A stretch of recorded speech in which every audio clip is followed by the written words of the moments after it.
Hello friends, நான் உங்கள் சுருராஜி பேசுகிறேன். இது சுருராஜியின் கதை சொல்லும் நேரம். அர்ஜுனனின் தீர்ப்பு என்ற நாவலிருந்து 50 பாகம் சொல்லியிருக்கேன். இன்றைக்கு 51ஆம் பாகம். அன்று சாயந்தரமே ரிசப்ஷனுக்கு ஆட்டம் பாட்டம் கொண்டாட்டம் என்று அனைவரும் மகிழ்ச்சியாக ஆட ஆரம்பித்தார்கள்.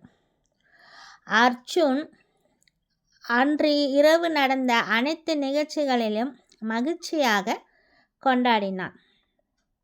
அவந்திகாவும் அந்த கொண்டாட்டத்தில் சேர்த்து கொண்டு அவளை சந்தோஷப்படுத்தினான். அவந்திகா சில சமயம் மௌனமாகி போனாள். ஏன், என்ன ஒரு மாதிரியாக இருக்க? உனக்கு இதில் சந்தோஷம் இல்லையா அவந்திகா என்று கேட்டான் அர்ஜுன். இப்போ என்னால் சந்தோஷமாக இருக்க முடியல. ஏன்னா என் கூட இப்போ அண்ணாவும் அக்காவும் இல்லையே அப்படின்றது எனக்கு ரொம்ப வருத்தமாக இருக்குது. அவங்க எங்கே இருக்காங்கன்னே தெரியல. அவங்க எப்போ வருவாங்கன்னு தான் நான் பார்த்துட்ருக்கேன். ஆனால் அதே சமயத்தில் அவங்க சீக்கிரமாக திரும்பி வந்துடுவாங்கன்னு நீங்கள் சொல்லியிருக்கீங்க என்று அவந்திகா அர்ஜுனனிடம் கூறினாள். அர்ஜுனனும், நான் சொன்னதில் உனக்கு என்ன சந்தேகம்? கண்டிப்பாக இப்போ உன்னோட அப்பாவும் அம்மாவும் கூட இருக்கிற மாதிரி ஒரு நாள் கண்டிப்பாக உன்னோட அண்ணாவும் அக்காவும் உன் கூட இருப்பாங்க. அந்த நாள் வரும் காலம் இன்னும் ரொம்ப தூரத்தில் இல்லை என்று அவந்திகாவை சமாதானப்படுத்தினான். நீங்கள் சொல்கிறதுனால நான் இப்போ ரொம்ப சந்தோஷமாக இருக்கேன் என்று மகிழ்ச்சியாக சிரித்து கொண்டே அர்ஜுனனுடன் சேர்ந்து ஆட ஆரம்பித்த அவந்திகாவை அர்ஜுன் கொஞ்சம் சந்தேகமாகவே பார்த்தான். அப்புறம் பயந்த சுபாவத்துடன் இருந்த அவந்திகா இப்போ திடீர் என்று கோவப்படுவதும் ஏதோ ஒரு வார்த்தைகளை விடுவதும் அர்ஜுன் பயத்துடன் கவனித்து கொண்டே தான் இருந்தான். இவ புரிஞ்சுதான் பேசுகிறாளா இல்லை புரியாமல் பேசுகிறாளா? ஒருவேளை அவந்திகாவோட மனநிலையும் ரொம்ப பாதிக்கப்பட்டு இருக்குமோ? நாளைக்கு காலையில் திருமணம் முடிஞ்ச கையோட இவளை ஒரு நல்ல மருத்துவரிடம் அழைத்து கொண்டு போய் பார்க்கணும் என்று யோசித்த அர்ஜுனனை, என்னடா நீ அவந்திகாவே அப்படி பார்த்துட்ருக்க? இன்னைக்கு ஒரு நாள் பொறுமையாக இரு. நாளைக்கு அவள் கழுத்தில் நீ தாலி கட்டி முடிஞ்சதுக்கப்புறம் அவள் உனக்கே முழுசாக சொந்தமாகிடுவா. இப்போ பாரு, எல்லாரும் உன்னையே பார்த்து கிண்டல் பண்ணிகிட்டு இருக்காங்க என்று கூறி சிரித்தாள் யசோதா. அர்ஜுனனும் சிரித்து கொண்டே அவந்திகாவோடு சேர்ந்து நடனமாட ஆரம்பித்தான். அன்று ரிசப்ஷன் ரொம்ப அமர்க்களமாக நடந்து முடிந்தது. மறுநாள் காலை விடியற்காலையில் சுப முகூர்த்த வேளையில் அவந்திகாவின் கழுத்தில் 3 முடிச்சு போட்டு தாலி கட்டினான் அர்ஜுன். திருமண சடங்குகளெல்லாம் அவந்திகா மகிழ்ச்சியோடு அர்ஜுனுடன் சேர்ந்து செய்ய ஆரம்பித்தாள்.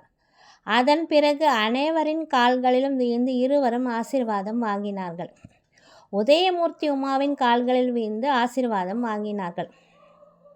அர்ஜுனனின் கைகளை பிடித்து கொண்ட உதயமூர்த்தி ஆனந்தத்தில் அர்ஜுனனை கட்டி அணைத்து அழுதார். நீங்கள் என்னோட மகள் கழுத்தில் தாலி கட்டுற வரைக்கும் எங்கள் 2 பேருக்குமே நம்பிக்கை இல்லாமல் தான் இருந்தது. இனிமே அவந்திகாவை பற்றிய கவலை எங்களுக்கு இப்போ சுத்தமாக இல்லை என்று கூறினார். அப்போது அவந்திகா தன் அம்மாவிடம் ஏதோ மகிழ்ச்சியாக பேசி கொண்டிருந்தாள். பிறகு மெதுவாக உதயமூர்த்தி அர்ஜுனனிடம், எங்கள் 2 பேரையும் இப்போவே நீங்கள் தூக்கில் போட்டால் கூட சந்தோஷமாக நாங்கள் இறந்து போவோம் என்று கூறி மேலும் கண் கலங்கினார். ஏன் இப்படியெல்லாம் பேசுகிறீங்க? கவலைப்படாதீங்க. நான் அடிக்கடி அவந்திகாவை உங்ககிட்ட அழைச்சிக்கிட்டு வரேன் என்று ஆறுதல் சொன்னான் அர்ஜுன். அதன் பிறகு உதயமூர்த்தியையும் உமாவையும் அழைத்து கொண்டு மறுபடியும் சிறையில் அடைத்தார்கள். அர்ஜுன் அவந்திகாவோடு தன்னுடைய வீட்டிற்கு வந்தான். வந்த இருவரையும் ஆரத்தி எடுத்து வரவேற்றார்கள். பூஜை அறைக்குள் சென்று அவந்திகா விளக்கேற்றினாள். அதன் பிறகு அர்ஜுனனிடம், அம்மா அப்பா எங்கே? கல்யாண மண்டபத்திலே அவங்க எங்கே காணுமே என்று அர்ஜுனனிடம், ஏன் என்கிட்ட சொல்லாமல் அவங்க 2 பேரும் மறுபடியும் மருத்துவமனைக்கு போயிட்டாங்களா என்று கேட்ட அவந்திகாவை சமாதானப்படுத்தினான் அர்ஜுன். அதன் பிறகு அப்பா கோபாலகிருஷ்ணனிடம், அப்பா எனக்கு கொஞ்சம் வெளியில் வேலை இருக்குது, நான் போயிட்டு சீக்கிரமாக வந்துடுறேன் என்று சொல்லிவிட்டு வீட்டை விட்டு வெளியே சென்றான் அர்ஜுன்.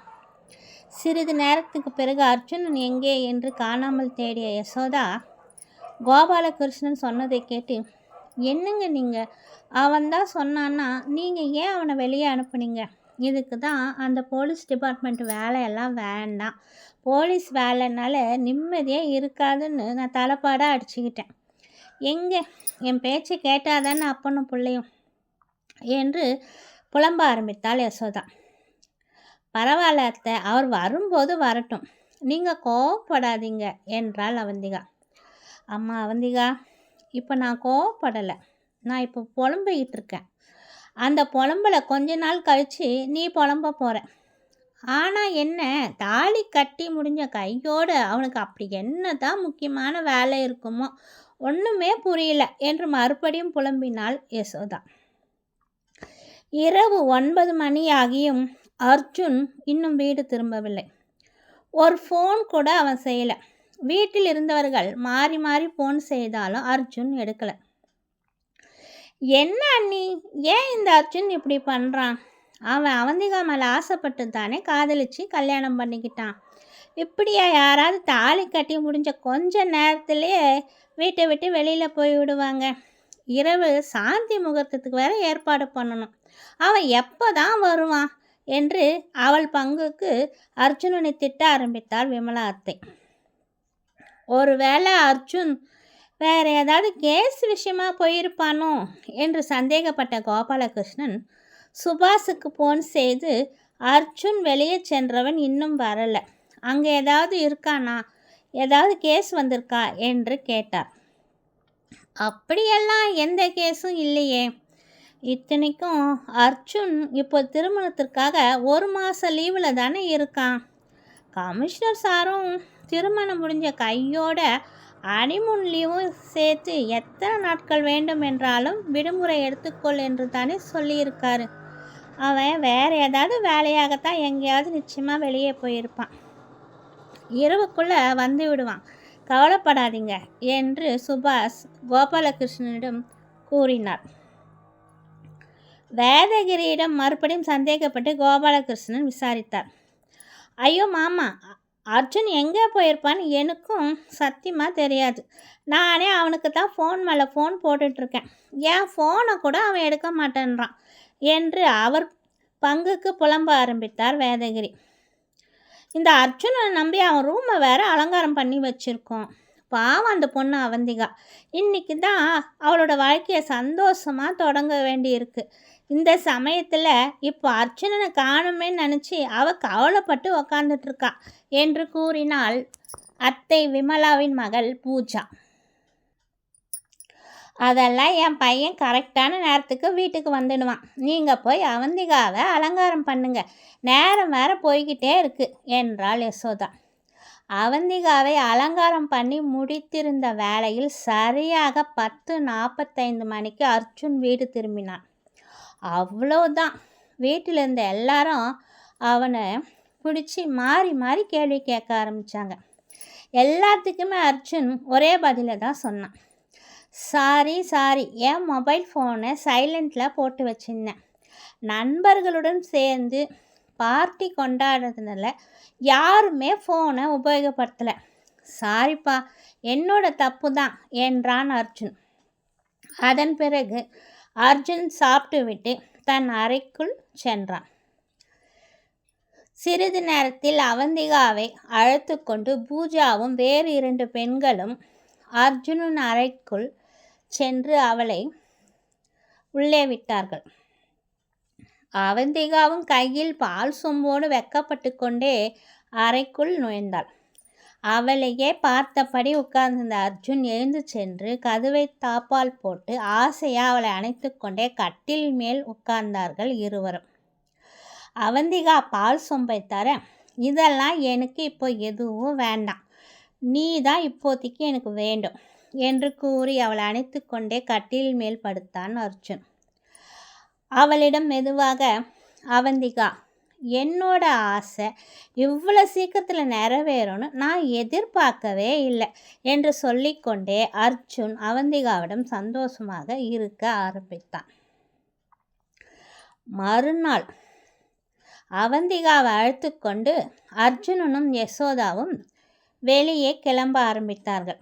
வீட்டில் இருந்த கோபாலகிருஷ்ணன், விமலா அத்தை, வேதகிரி, என்ன இவ்வளோ காலையில் எங்கே 3 பேரும் வெளியே கிளம்பிட்டு இருக்கீங்க என்று கேட்டார்கள். அதற்கு யசோதா, என் மகனோட திருமணம் அவன் ஆசைப்பட்ட அவந்திகாவிடம் நல்லபடியாக கல்யாணம் முடிஞ்சா 2 பேரையும் நான் எந்தெந்த கோவிலில் வேண்டிக்கிட்டனோ அந்த கோவிலுக்கெல்லாம் அழைத்து கொண்டு செல்ல முடிவு செய்தேன். இதை பற்றி நான் அர்ஜுன்கிட்ட சொன்னேன். நல்ல வேலை, அர்ஜுனனும் அதுக்கு மறுப்பு எதுவும் சொல்லலை.